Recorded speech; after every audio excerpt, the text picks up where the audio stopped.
Hello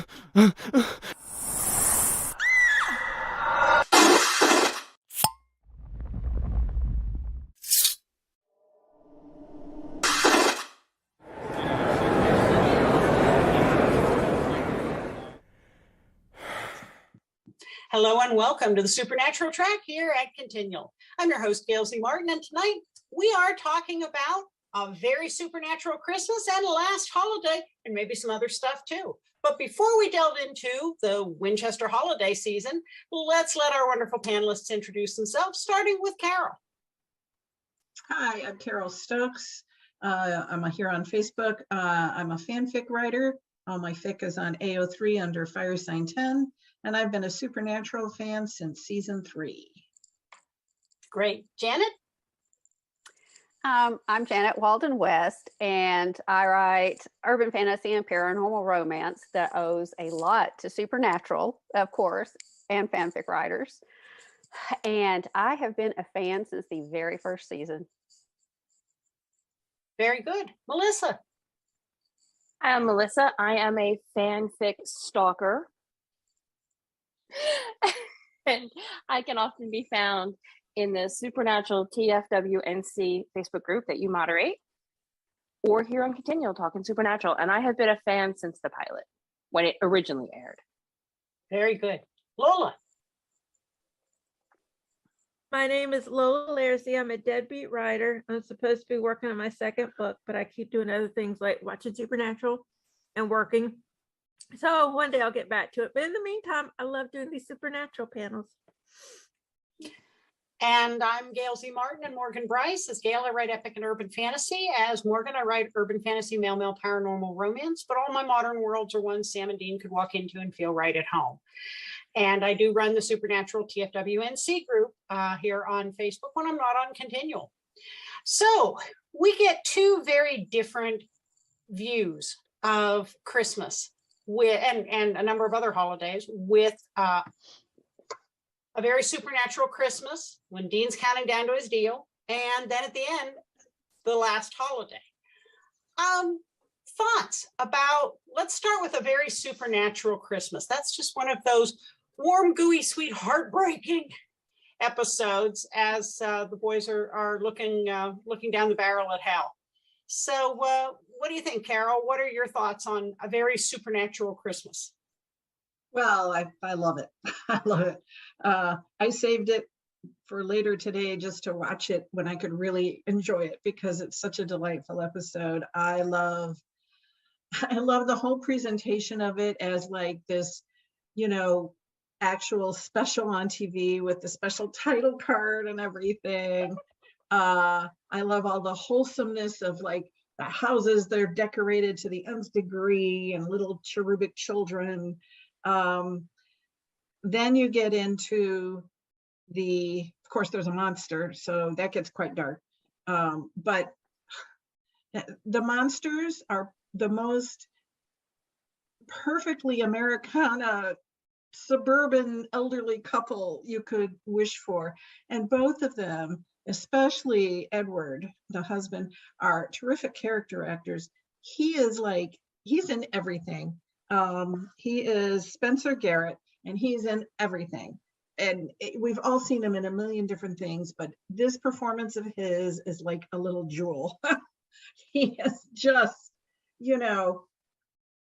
Papa Nelson with the pipe, and yet here he is crushing the fruitcake under his heel and butchering people, and with a smile on his face. And his wife's like, no, so you have to say fudge. You can't swear. And it's just delightful, this juxtaposition of the wholesomeness that anybody could wish for, underlaid with this really dark, bloody, thing going on with the pagan gods and the sacrifices, and I need a tooth. How did I forget the tooth? So, and then the final piece for me is, of course, the flashbacks, where we have the flashback of Sam and Dean. Of course, John and his A+ parenting are off somewhere hunting. Sam doesn't know yet This is the last vestige of Sam's innocence. He doesn't know what's really happening. He just knows they move a lot and they throw salt around. This is where he finds out, and it's heartbreaking.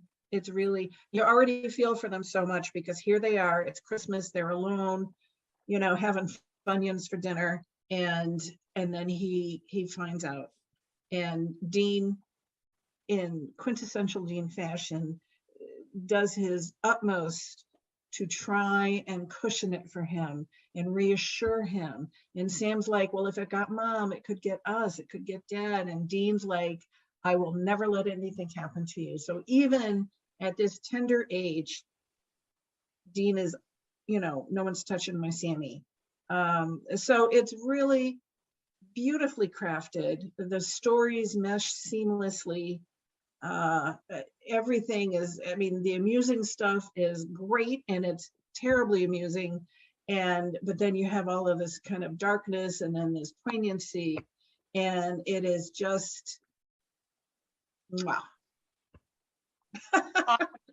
Janet, how about you? What stuck out for you on A Very Supernatural Christmas?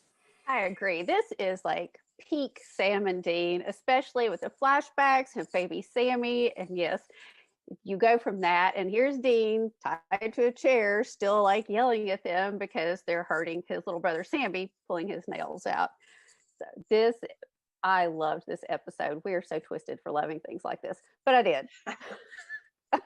And it's just especially heartbreaking because here you have the flashbacks. Sam is learning about this world, and Dean is telling him, no, it's going to be all right. I will not let anything happen to you. That's going to happen to Dad. It'll be fine. And then you have, your final scene where they're sitting around with skin mags and, a tree in a bucket, and Sammy is just sitting there, and you see it, they got Dean. This is their last holiday together. They got Dean. It did happen. So just my heart. Okay, Melissa? 5 words: John Winchester A+ parenting, because this is the quintessential example of John's parenting skills, and we all know how I feel about that, so I'm not going to go down that path. And then think about everything that Carole just said, and here we go. First ditto of the night. Okay, Lola? Everyone said it perfectly. You have the comparison between the shiny, happy, suburban, perfection, and then the dark belly that's really underneath, what Supernatural loves to do. That's like where they shine. And we may talk about this later, but I watched the 2 episodes back to back, and I realized how much they have in common. So that may be something we talk about. There are a lot of matches between the 2 episodes. Oh yeah, we'll get to that. Okay. I think for me, and you guys hit a lot of the high points, but there was just so much humor in A Very Supernatural Christmas before it ripped our hearts out.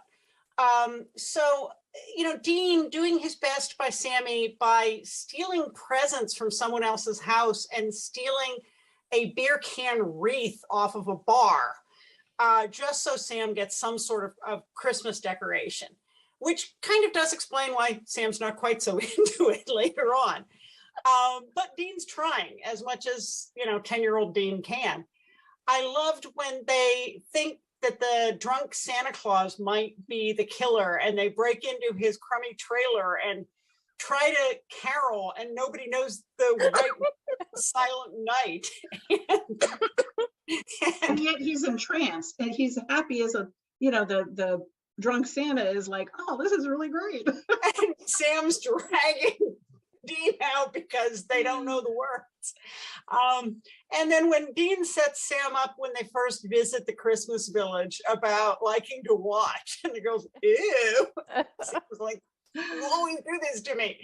So, that was just such a perfect brother moment. And then the real world, the real world effect when Jared spiked the eggnog with real rum, and a lot of it. And so that spit take that Dean does is not acting. it's not supposed to be real alcohol. And I guess Jared dosed it up real well. And so that is Jensen trying not to just completely lose his voice because this thing is like half rum.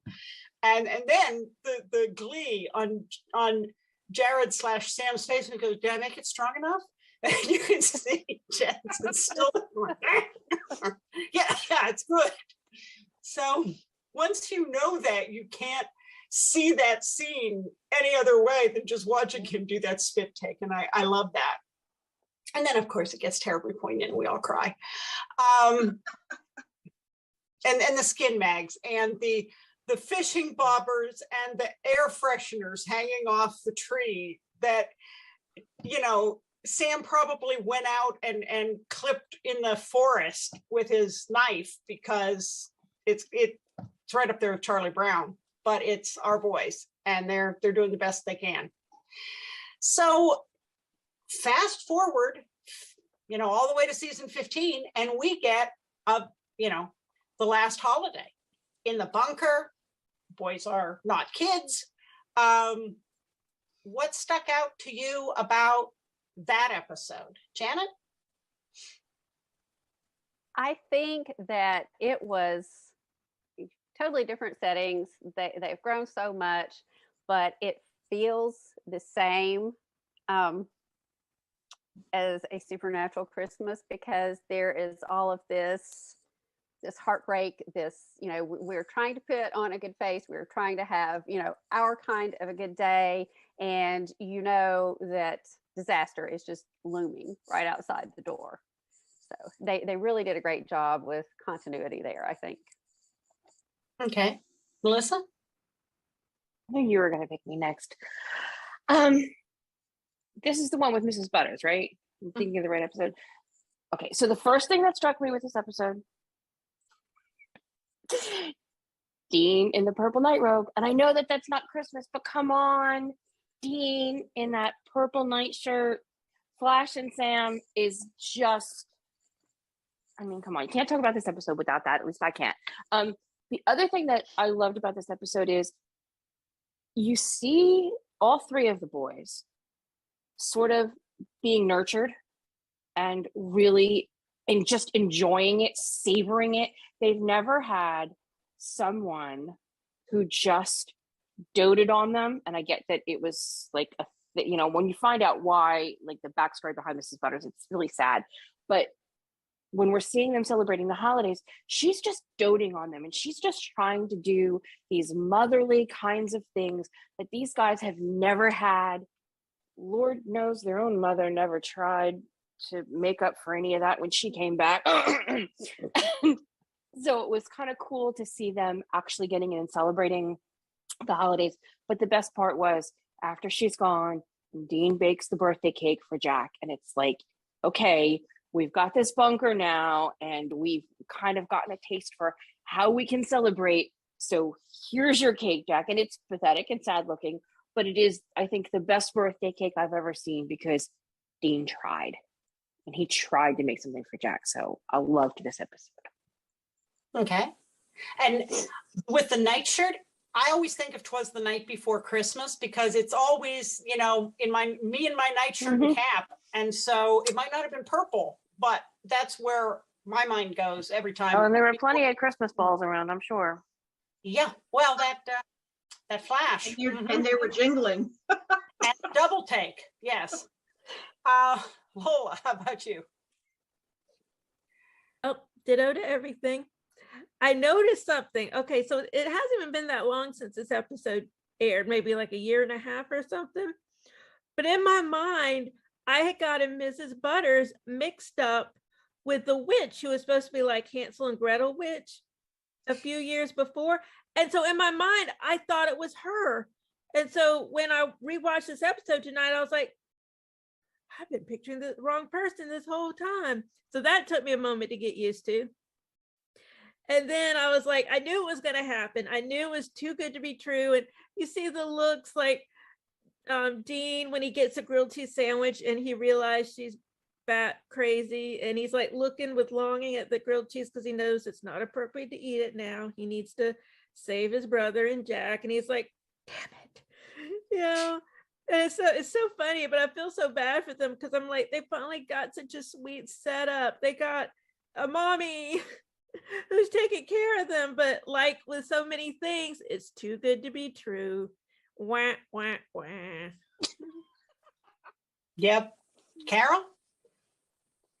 Well, definitely it has all of that humor. They both have such humor. And so Last Holiday has all that humor like A Supernatural Christmas did, where, you know, here are the boys running out and she's got their little brown bag of lunches for them. And, you know, and she's scolding their language and their laundry. And it's just adorable. And they do. I mean, there's that initial what's happening, but then they eat it up with a spoon. I mean, like everyone said, they've never had anything like this. They've never had anyone outside of the two of them actually taking care of them, and taking care of them in ways that would never even occur to them.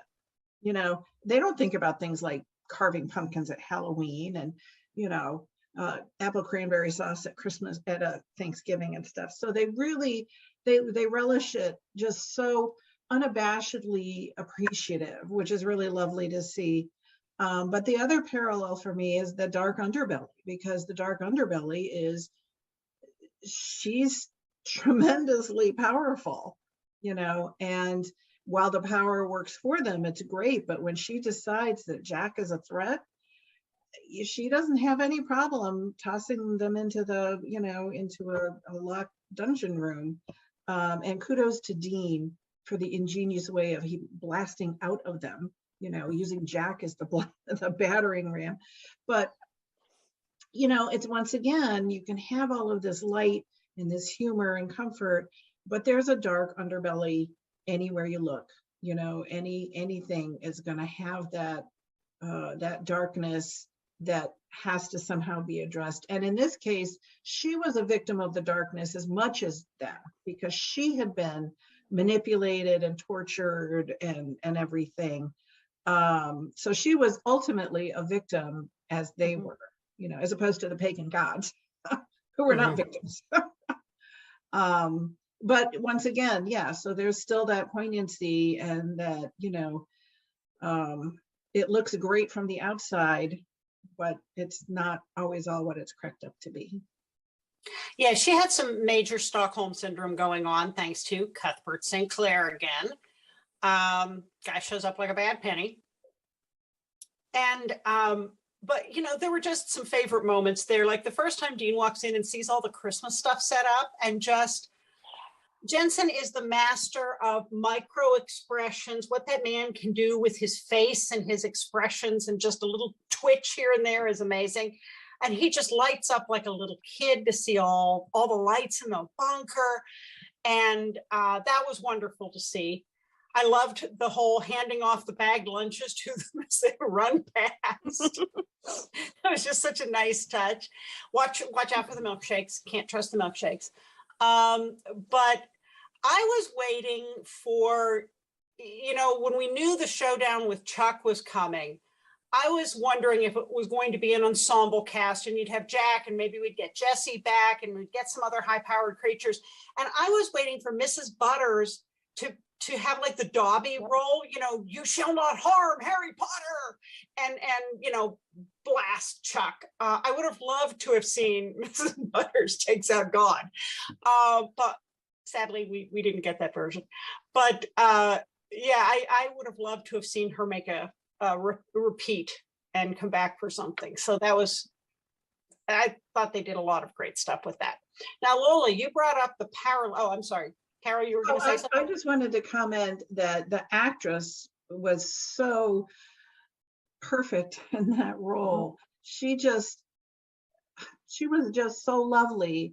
And even when she's doing the wrong thing, she thinks she's doing the right thing, but her demeanor and her expressions and her very quiet way of speaking all the time, and she was just so cute. She was brilliant. Just adorable. Now, Lola, you brought up parallels. Want to start us off on that one? Well, I'll give you two. There are a ton. In fact, they could, except for Jack, they could almost be the same episode. You've got and I still cringe thinking about it. Sam losing a fingernail in both of them. And apparently Dean watched Mary Poppins at one point, because in a very supernatural Christmas, Sam says something like, Dick Van Dyke from Mary Poppins, and Dean goes, who? What? But then in the last holiday, he says, some evil Mary Poppins. So at some point he watched it and he gets it. So those are two, but there are more. Anybody else spot some of those? Because I'm fascinated. I did not pick up on that. I totally picked up on the fingernails because I did watch them pretty much back to back, and I was like, oh my God. I couldn't watch it the first time. I couldn't watch it that time either. It was like, oh, it was horrible. Horrible. I have found out that meadowsweet is not commonly sold for wreaths. I even tried Michael's, and it just isn't out there. Maybe they know something. Anybody else on parallels? For me, I'll- it was, go ahead. Well, I was just going to say, if nobody else, I mean, I was just thinking, you have these supposedly super saccharine sweet people who just want the best for you, and oh dear, oh darling, and then you realize they're actually evil, which is something Supernatural loves to do. So it's that whole current of 1950s Americana and what's really underneath it. So that's the big thing. And really, Mrs. Butters is kind of that 1950s era, just like the Ozzie and Harriet look for the pagan gods. So yeah, they were rocking that. I don't know that I think Mrs. Butters is actually evil as much as her programming did not align with the boys, and she'd been manipulated. But yeah, I see what you mean. Murderers, how about that? Murderous. Murderous, there you go. We'll say it that way. Not evil, just Well, murderous. just murderous. Yeah. Janet and Melissa, any other thoughts on parallels there? For me, it I felt got more nothing like on that one.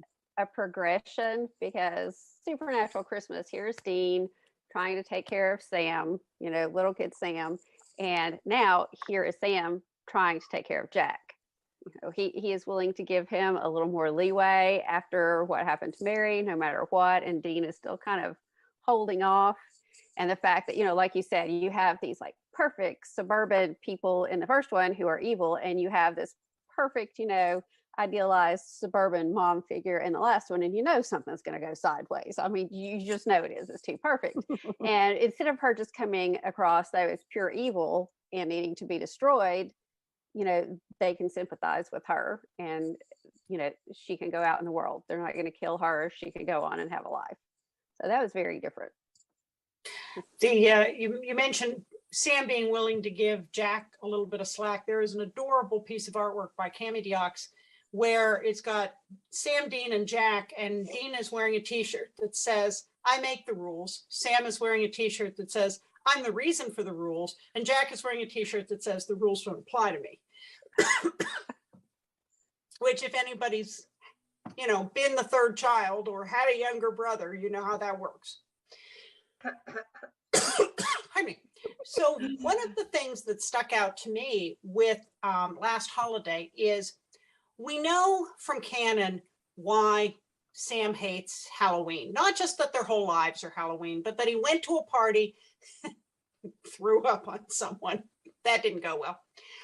We know that he went to a normal Thanksgiving because we saw it happen in Dark Side of the Moon that then Dean never quite forgave him for. And so that kind of ruined Thanksgiving. And Sam's birthday is just plain cursed. He died on it. Dean went to hell on it. He, over and over again, bad things happened to Sam on his birthday. But with all of the holidays that Mrs. Butters gave them, nothing bad happened. They got to carve pumpkins and have pie, and nobody threw up, and they had a Thanksgiving, and it was a family dinner, and Sam got a birthday, and he didn't die, and nobody else died. And so And he I wore a thought that sparkly tiara. he did, and he rocked it because he's Jared. And I thought that it was really kind of wonderful and healing that they got at least one good memory of those holidays, because so many bad things happened along the way, which pardon me, leads me to my other question, which is, what about all those other holidays that we didn't get episodes for? What's your headcanon on, did they just ignore them, pretend they weren't there? Did they, I think Sam says something about getting KFC for Thanksgiving. What do you think happened? Let's see, Melissa? I'll start with the space between 1519 and 1520, because we know that there's space. So Mrs. Butters gave them the gift of showing them that holidays didn't have to be bad things. But you also notice that those holidays weren't actually celebrated on Thanksgiving and Christmas. I didn't get this sense, and we've talked about this in some other chats about how that wasn't really a year, that was much shorter period of time. We know from the rest of the flow of the season that was not a long, protracted thing with her. So she taught them that holidays could be celebrated whenever. So I think with Dean, with the cake for Jack, here's your birthday cake, even though it probably wasn't Jack's birthday, that sort of set them up into the pattern of they could celebrate whatever they wanted, whenever they had the space to do it. So to me, that set them up for, in the space between 1519 and 1520, to try and do more celebrating when they had the chance, rather than it's December 25th and, they're covered in ghoul slime. You don't have to celebrate Christmas then. You can celebrate and you can make your own traditions.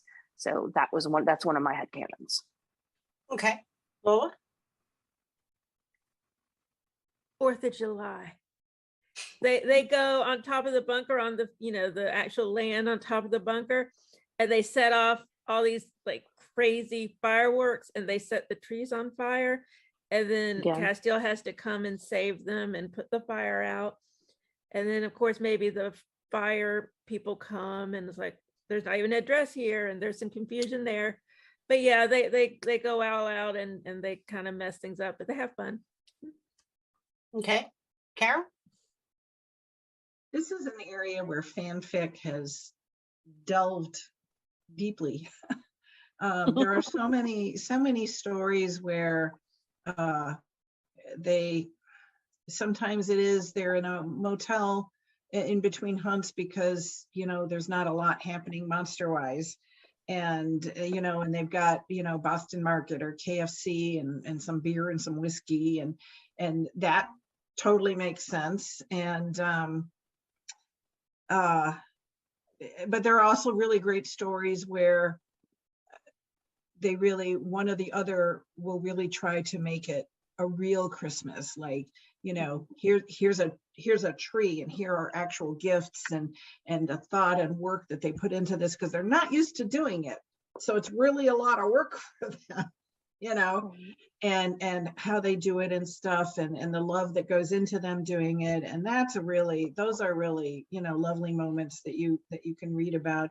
I just kind of picture it really depended on what was happening and where they were. If they were they just finished a bunch of hunts and they're exhausted, and they find maybe they find a slightly better motel, like maybe instead of the no-tell motel, maybe they go to Red Roof Inn or something, a little one level up and have a little bit nicer room, and get their takeout, and watch Die Hard while they're drinking and having their fried chicken and stuff.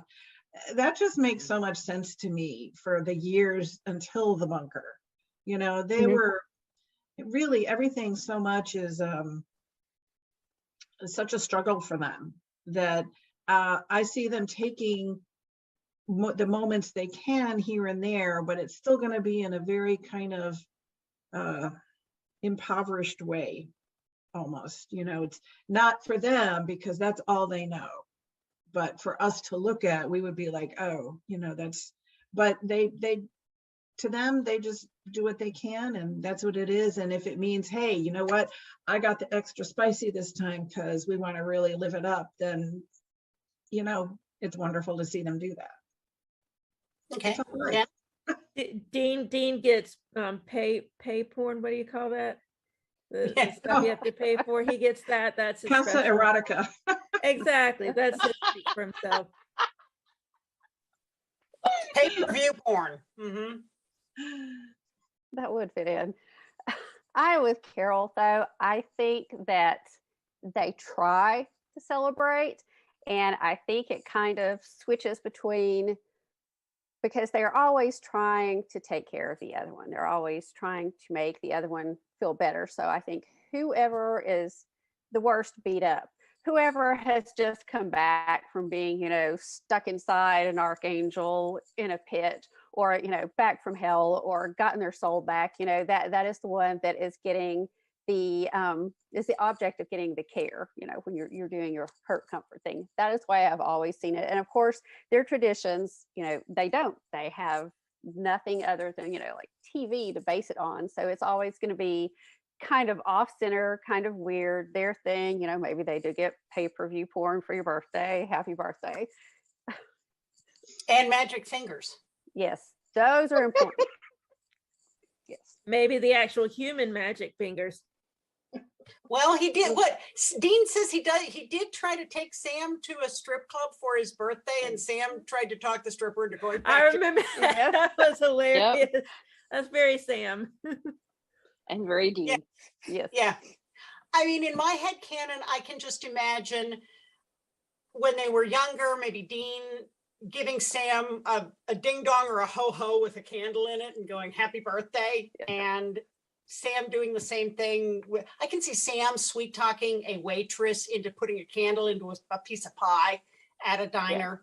Because the Biggersons kinds of places, if you tell them it's your birthday, they'll come out and sing happy birthday to you. They'll put a candle in something, that's just kind of goes with that type of restaurant. So I can see that happening, even if the present piece wasn't so much of a thing. But I agree, Dean would probably be happy with the pay-per-view and the magic fingers. And, there are a lot of times in fanfic where Dean will pick up a book for him or take him to a bookstore and buy him books, or take him to a library sale and get him a bunch of books, which I could definitely see happening.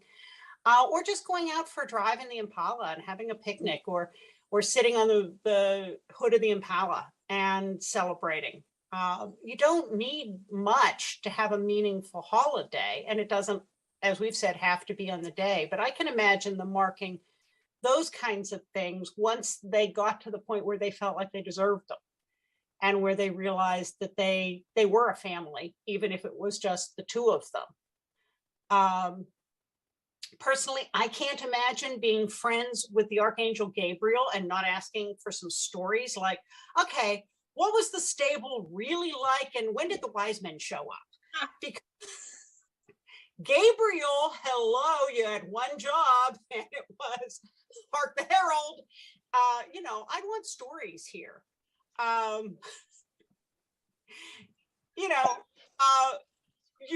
These historical figures. You've got Chuck, and he's not trying to kill you. Hey, Chuck, how was Mary in the sack? We want to know these things.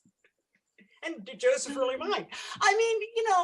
Inquiring minds want to know. Come on, everybody thought that in catechism or Sunday school once or twice. But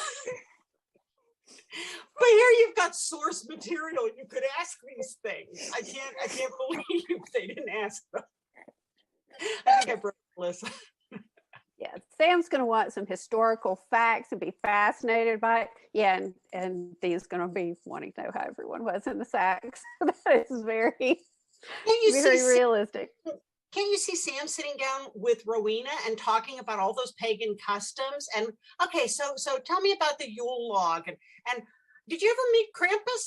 Was he really real? I would have loved to have seen them run into a Krampus or a Perkta, one of those really awful bad Santas. That would have been fun. But they have so many people with those kinds of perspectives. I just can't imagine they didn't have conversations, you know? Put some whiskey on the table and let's talk real history. That would have been cool. Melissa's still laughing. Well, because now I want to do an autograph session with Richard and ask him that. Mhm. Yeah. That's beautiful. Well, Carole mentioned fanfic. I have a story that I've posted a couple of years running in the Supernatural TFWNC group.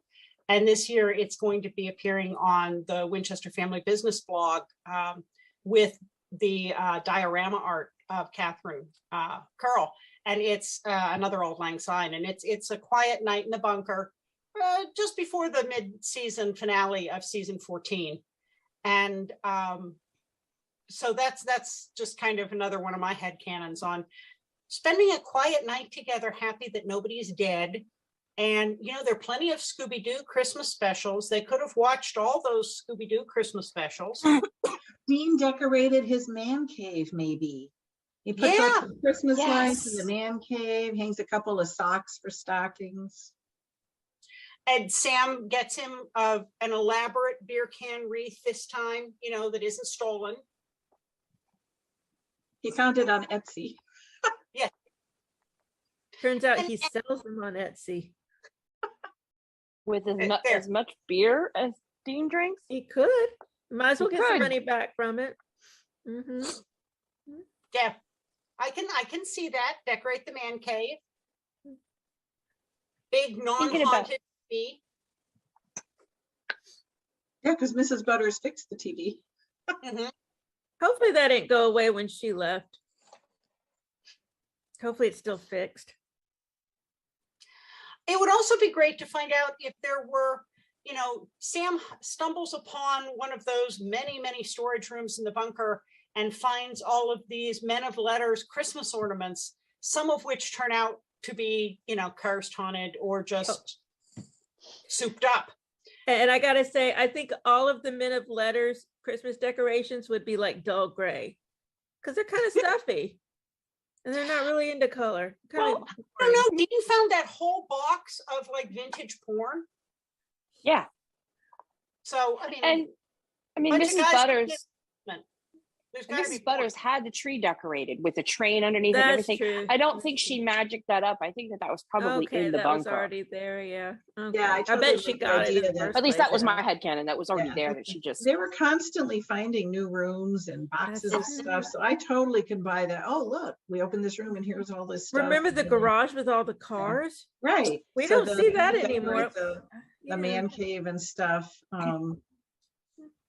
Yeah, I like the idea of magic ornaments. Like maybe you look in the ornament and you'll see little scenes of things, little clips from the future. It could be like when Mrs. Butters pointed out the interdimensional telescope, and then Sam said, "Oh, I looked through it. There wasn't anything there." And she said, "Oh, that's not a good sign," because we knew that God was destroying worlds at that point.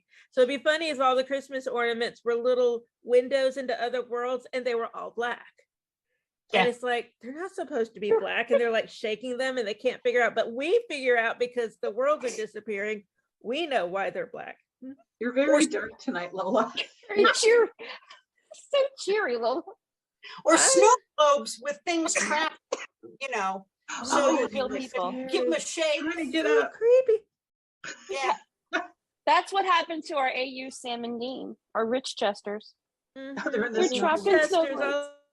No, they're down at Carnival. they're in Rio. Okay, that's what happened with the alternate universe John then. Okay. Yeah. Oh, he's in the snow globe.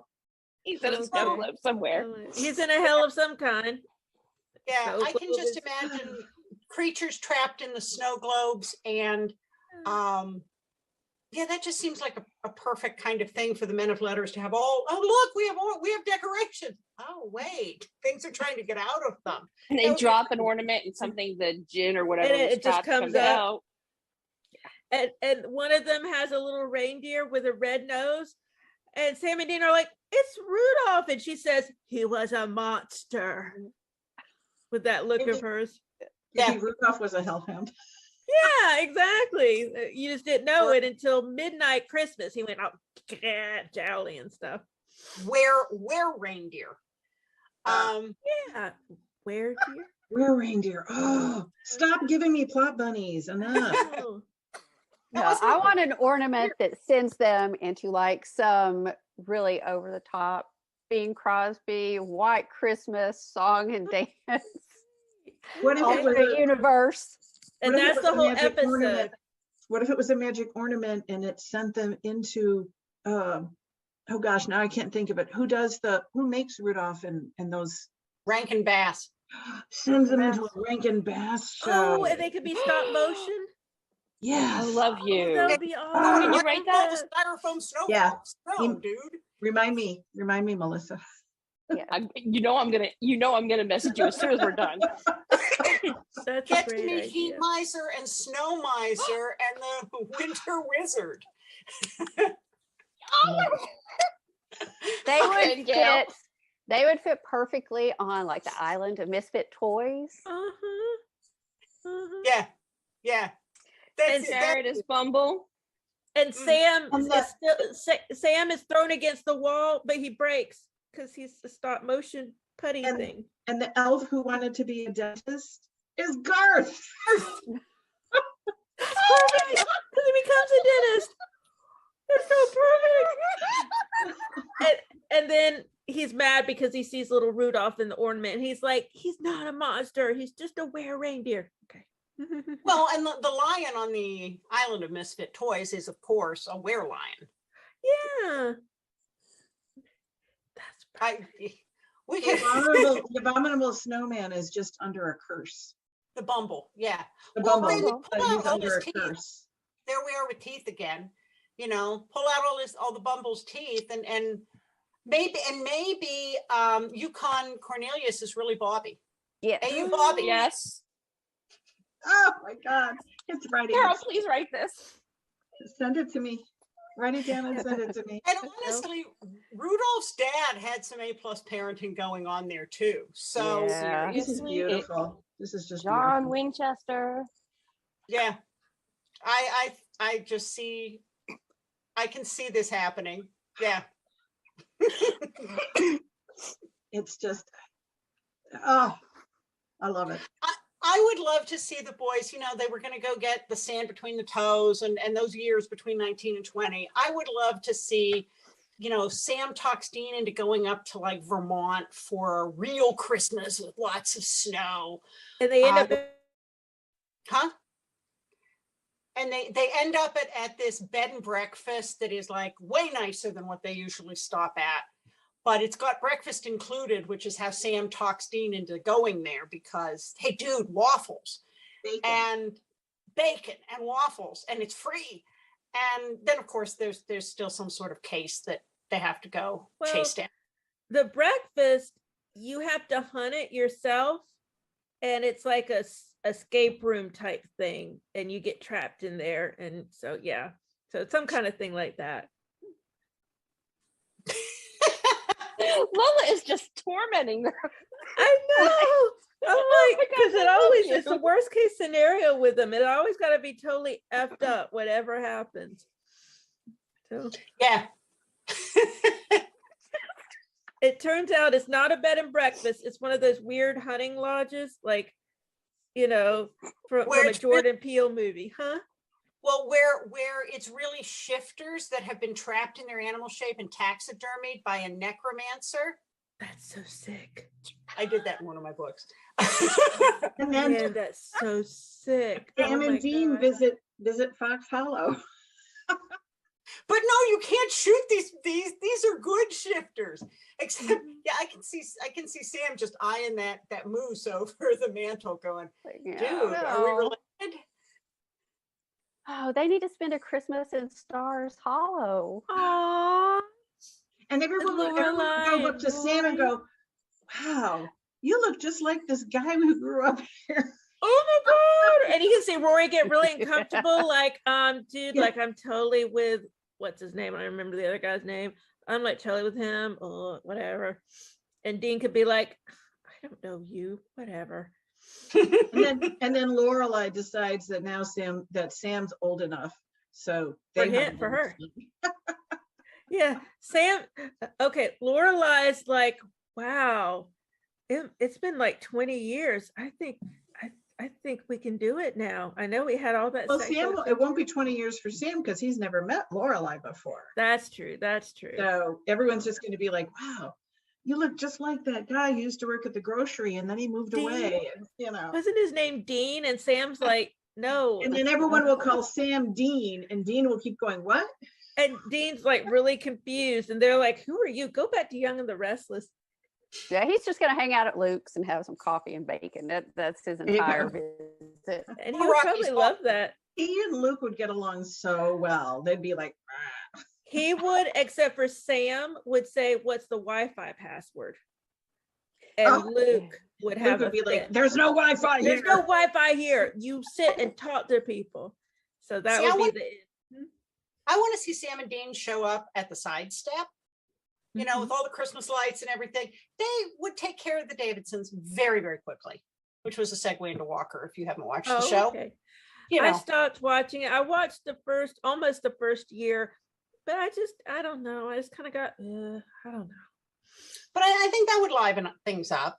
Maybe they could buy it out and make it Rocky's Bar and live that fantasy for real. Christmas at Rocky's. Stella would get a crush on Dean, but he'd be like, jailbait, get away from me. Yeah, I hope so. Otherwise, not fit for CW. Oh, And we're back to Casa Erotica. and we're back to Casa Erotica. Yeah, the Casa Erotica Christmas special.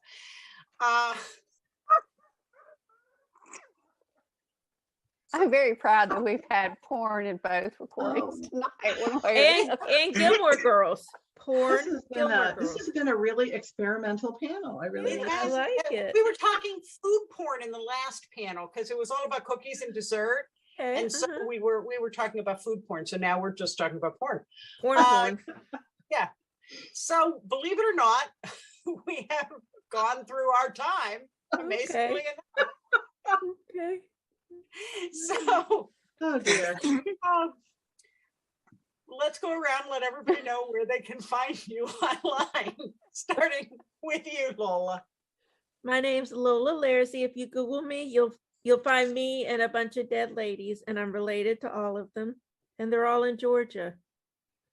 There's some inbreeding going on, but anyways, I'm a writer, and that's the truth. God's honest truth. I stopped asking. I asked my mother once about my lineage. All right, I'll tell you the story. I said, Mama, what's my grandmother's maiden name? And she said, Larsey. And I said, well, what was her mother's maiden name? And my mother looked down.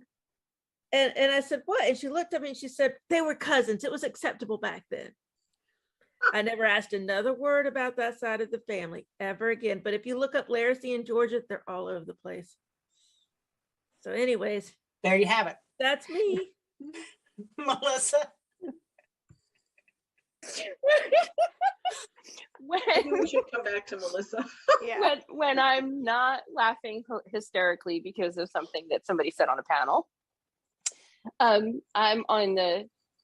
stalking writers on AO3 or on Twitter, Bia_Deans_girl for both AO3 and Twitter, or I'm in the TFWNC Supernatural Facebook group, just being snarky. There we go. Janet. I'm Janet Walden-West. You can find me under that name everywhere at my website. And my books are just as tacky as this episode has been. Carole, how about you? I'm Carole Stokes here on Facebook, and I'm in the TFWNC group and on continual panels. My Twitter is true_firesign10. My fanfic, including the porn, is on AO3 under firesign10. And that's all she wrote. Mind the tags. I'm pretty easy to find at gailzmartin.com, morganbryce.com, all the social media, some variation of those names. I do run the Supernatural TFWNC group on Facebook. I'm a staff columnist for the Winchester Family Business, but most of the time you can find me here on Continual. So thank you all very much for a wonderful holiday panel. And thanks to all of you for watching and listening. There'll be more Supernatural coming up, so we'll see you online.